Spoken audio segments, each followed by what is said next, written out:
Time appropriate greetings. So we just got in from the 4th of July and on July 3rd at the World Golf Village. But I wanted to go ahead and backtrack a little bit on the Let's Talk Securities for a minute. I'm showing you a way of securely storing Bitcoin in an offline cold storage wallet. You can have any number of reasons for wanting to do this.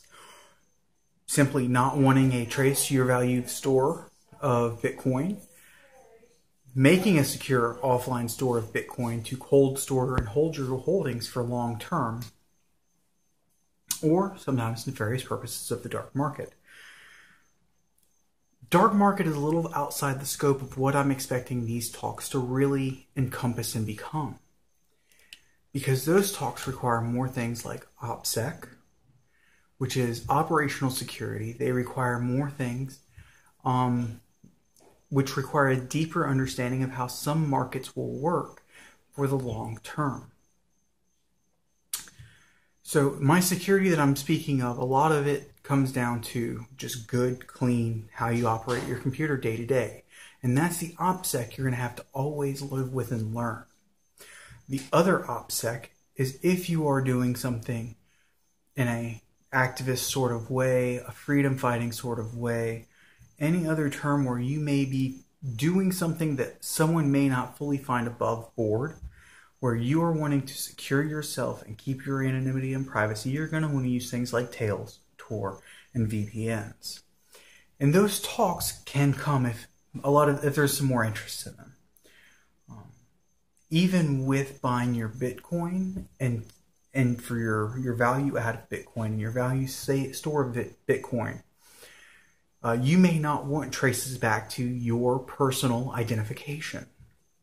You may not want to buy through Coinbase. You may not want to buy through Kraken. You may not want to buy through a financial store.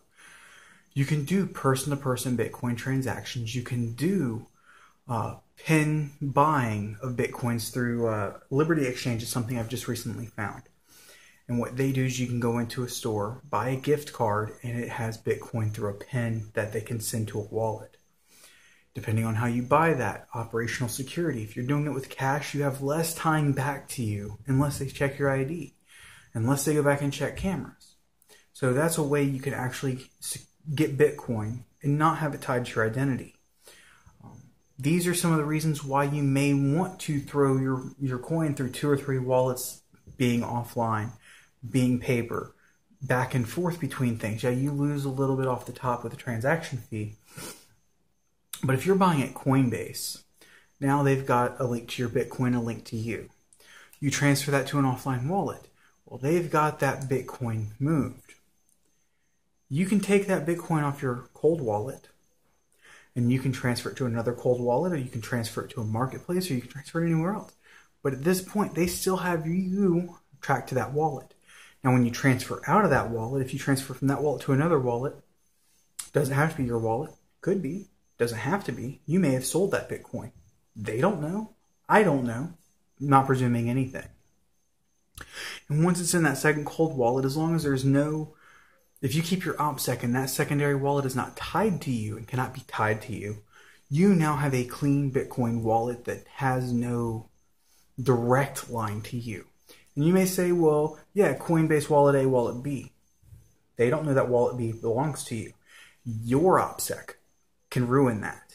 Your Opsec says, hey, I have a power meter warning, so my screen darkened. Forgive me.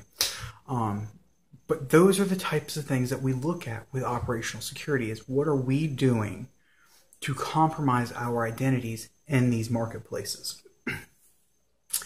I do still plan on finishing up the Litecoin and Ethereum wallets on the cold storage of Tails. That is to come, but I really felt that we needed to backtrack and talk a little bit about Opsec. And if you want to hear more about Opsec, there's plenty of great talks from DEF CON and from other more knowledgeable people than myself. I claim to know just a little bit, and we're learning together with these little bite-sized Let's Talk Securities. So like, comment, share, subscribe. Let me know if you want some more of these talks. I'm going to try and do a few more this week with finishing up the stuff from the original series and maybe even figure out some other stuff going forward. So we'll look forward to talking to you tomorrow. Bye.